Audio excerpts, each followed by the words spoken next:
What's going on, family? This is Scrapbook Boxing, Museum of the Forgotten Fisticuffs series. I want to take a look at Sam Langford and Harry Wells for a moment. And the reason why I want to take a look at these two fighters is because they have similar circumstances. They fought in the same era, although Sam Langford fought a little bit before Harry Wells. But they had the same problems. They couldn't get the fights. They couldn't get the opportunities to win a world heavyweight championship. Light heavyweight, lightweight, welterweight, middleweight. They were willing to face any fighter in any weight division just to get a shot at an opportunity to win a world title. And unfortunately for them, they were never allowed that opportunity. For example, Sam Langford. Now, he stood 5 foot 7.5 inches and he had a 74-inch reach. Now, Sam Langford had well over 500 fights. It's not all documented on certain record books. I happen to have the records to those fights. A lot of them were no decisions or no contests. Over 20 rounds, 18 rounds, 30 rounds. So they are recorded as fights as far as I am concerned. They were just not resulted. But they have him winning over 180 fights, 128 knockouts, 29 losses, 39 draws. And he would face fighters such as Sam McVeigh 15 times between 1911 and 1920. Joe Jeanette 5 times between 1911 and 1915. Dixie Kid twice between 1909 and 1910. Luther Manuel 3 times. Stonewall Allen 3 times. Philadelphia Jack O'Brien. He would face him for the light heavyweight championship. But what's interesting is the light heavyweight championship on the day of the fight just happened not to be on the line. And he would defeat Philadelphia Jack O'Brien. Jack O'Brien could not defeat Sam Langford if he was given the victory up until the last round. Sam Langford was just too skillful. You see, Sam Langford had a build that he was able to produce so much power because of his frame, although 5 foot 7.5 inches. His leverage on his punches, very strong individual. And he just didn't care who he was in there with. He didn't care about the attack that was against him. He just knew what he was going to do to you. And I will always bring doubt to fighters who actually don't believe that they can defeat you. He would face Stanley Ketchel. And when he faced Stanley Ketchel in 1909, he was promised another opportunity, 1910. And because of outside circumstances, that fight was canceled because Stanley Ketchel would be killed by Walter Dipley. Sam Langford would face Jack Johnson in 1906, and that would be for the heavyweight championship of the world, the colored heavyweight championship of the world. Never got a world heavyweight championship shot. But at that time, Jack Johnson would have the colored heavyweight championship belt. He would have faced Joe Walcott, the Barbados Demon, once in 1903. And most observers thought that Sam Langford would win that fight. And unfortunately for Sam Langford, it's a bittersweet moment because Joe Walcott did defend his title. But Sam Langford was cheated out of a victory. He would face Joe Gans. And the thing is, that title was on the line. But on the day of the fight, he was told that he had to make weight. And he was told a few days before the fight that he didn't have to make weight. You see, these are the games that were being played on Sam Langford. He would face George Godfrey twice between 1920 and 1921. Young Jack Thompson fought him several times.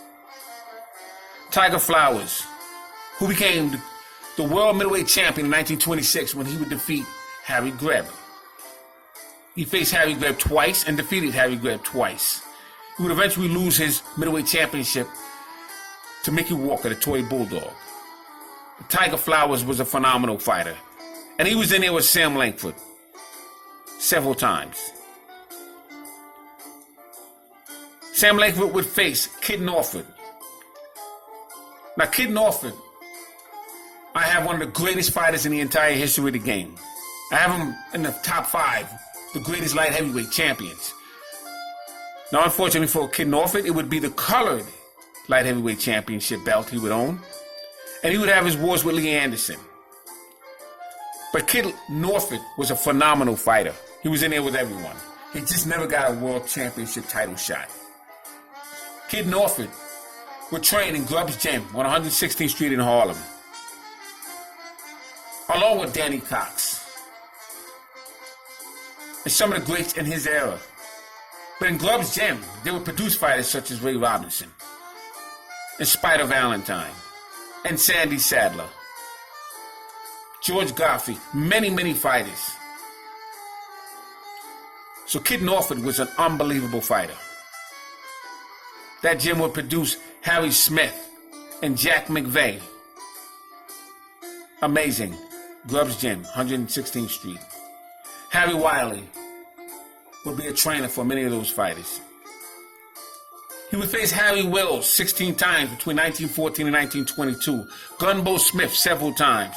Dave Harley, 1904 to 1905, 4 separate occasions. Amazing career that Sam Langford would have. He'd be in there with the Joplin Ghost, Jeff Clark, between 1910 and 1914. Larry Temple, George Cole,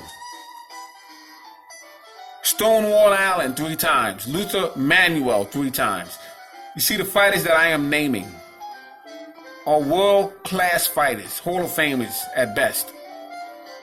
Joe Jeanette, 5 times between 1911 and 1915.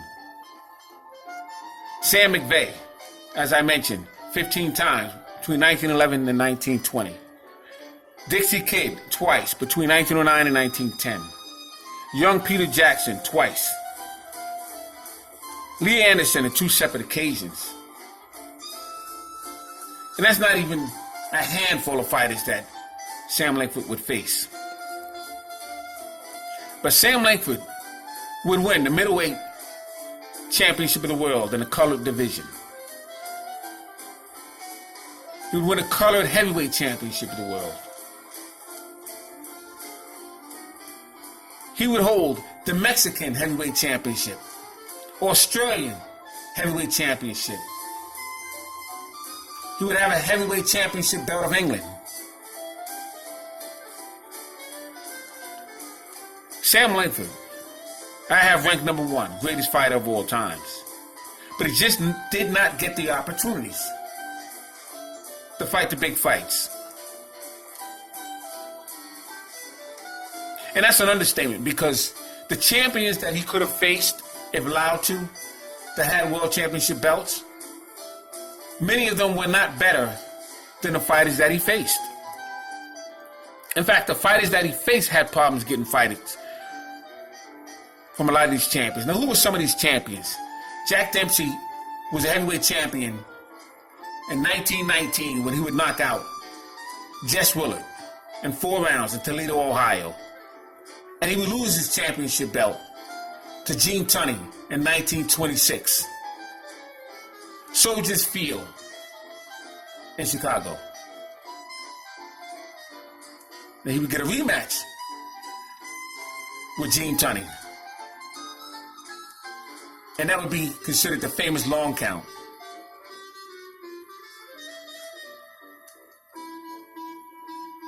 Referee Dave Barry would force Gene Tunney, Jack Dempsey, I should say, to a neutral corner. Because that was a new rule that was put in place by Jack Dempsey. And he forgot his own rule that he had put in place.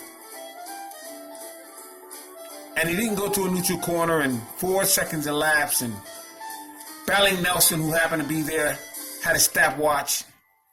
And he said, oh, it's 14 seconds. And from that point on, Jack Dempsey would have his own timekeeper.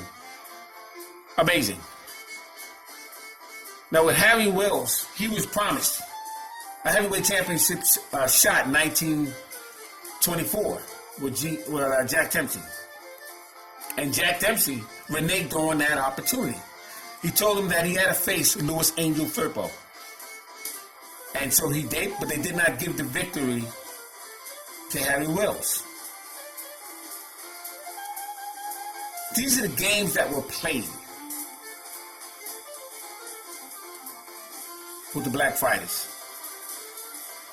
Matter of fact, with Harry Wills, he would face Jack Sharkey in 1926.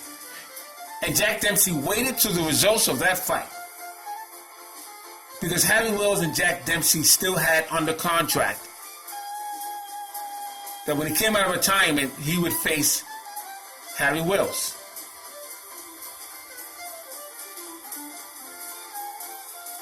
And so the fight between Harry Wills and Jack Sharkey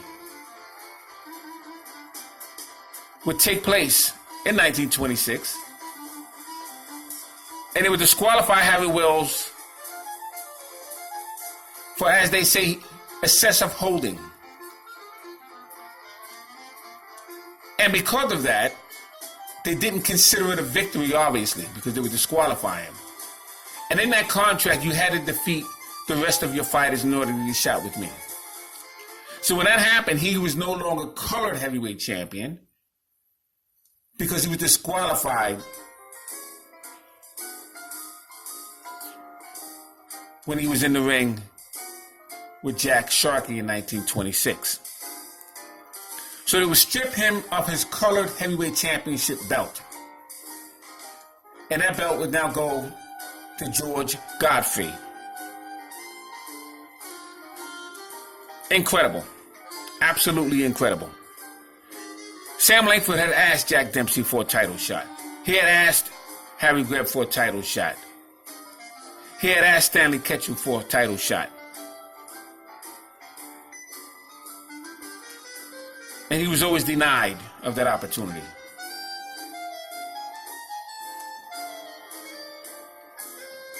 Sam Langford would be in there with Bob Armstrong.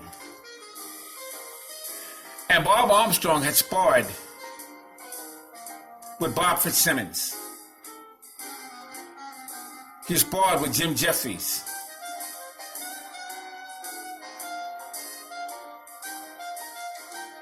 And he said to a writer, had Sam Langford been given an opportunity to face any of those opponents, he would have defeated them and became the heavyweight champion from Bob Fitzsimmons all the way to Gene Tunney. But he was never given that opportunity.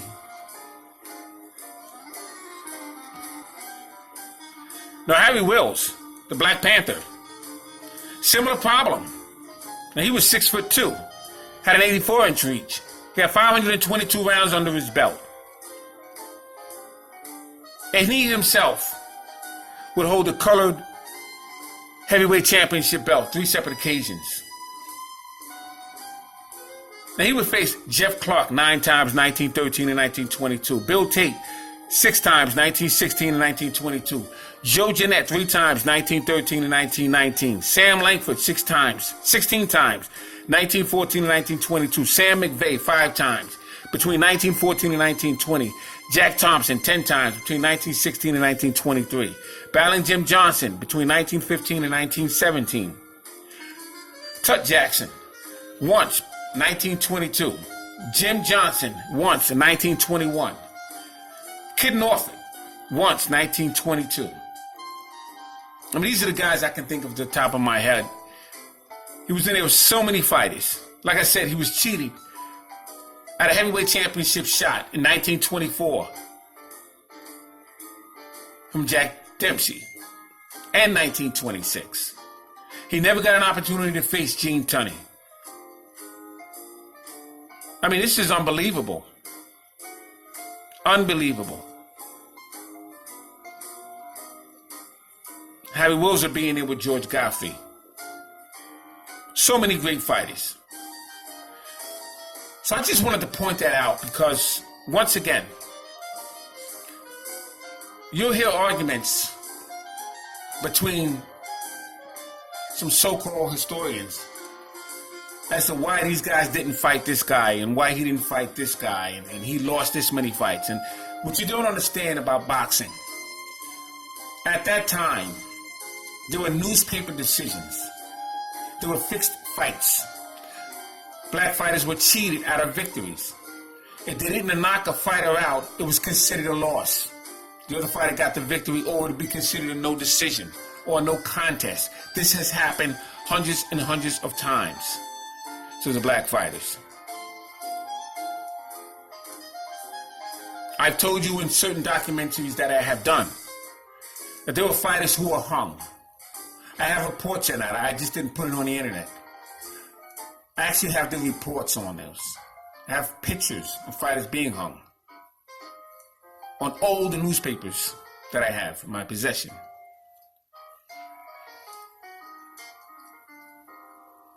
Joe Gans threw a fight, just to give you a small example. And he threw a fight with a couple of fighters. Barry Nelson, who was one of them. It was threatened to him that his family would be killed if he didn't throw the fight. So in 42 rounds, he said, that's it, I'm done.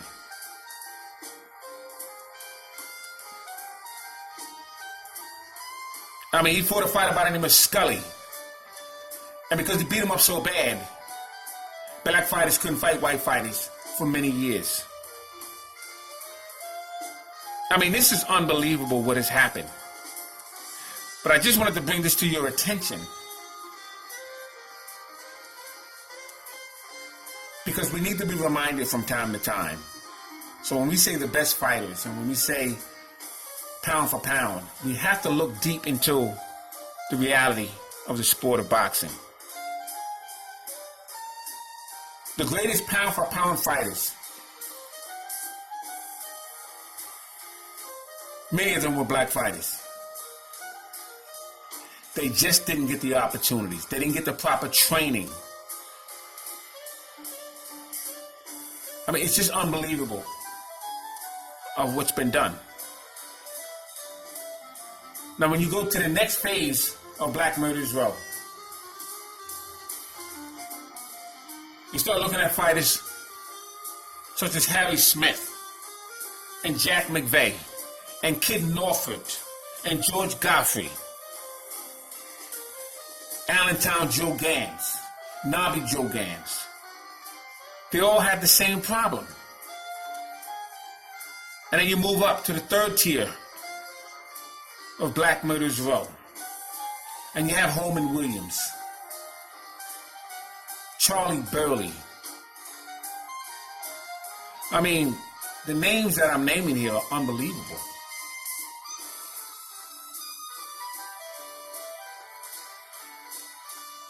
Phenomenal fighters in the history of that game. You had up-and-coming fighters such as Eddie Charles and Archie Morris. You had Joe Blackwood.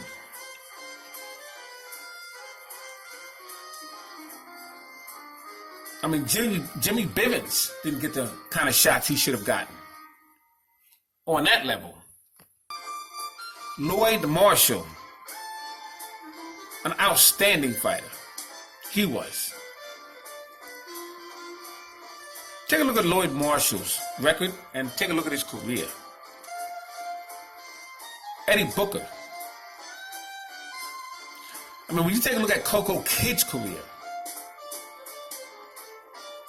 it boggles the mind. And take a look at their backstory, things they have had to gone through. Just amazing. I mean, fortunately, you had Ray Robinson and Henry Armstrong that had opportunities.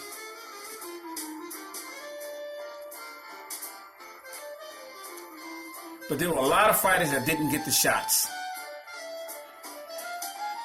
And I'm going to be going through a lot of those names over the coming weeks.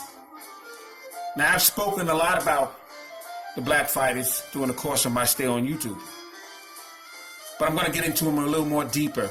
I'm going to do the top 50 greatest black fighters of all time. It's going to be doing the top 10 greatest black fights of all times. So just look out for that. But thank you very much for hanging there with me. This is Scrapbook Boxing Museum of the Forgotten Fisticuffs series, staying all great fights and all great fighters will never be forgotten on my channel. Salute to Sam Langford, salute to Harry Wells, salute to all black fighters in the history of the game.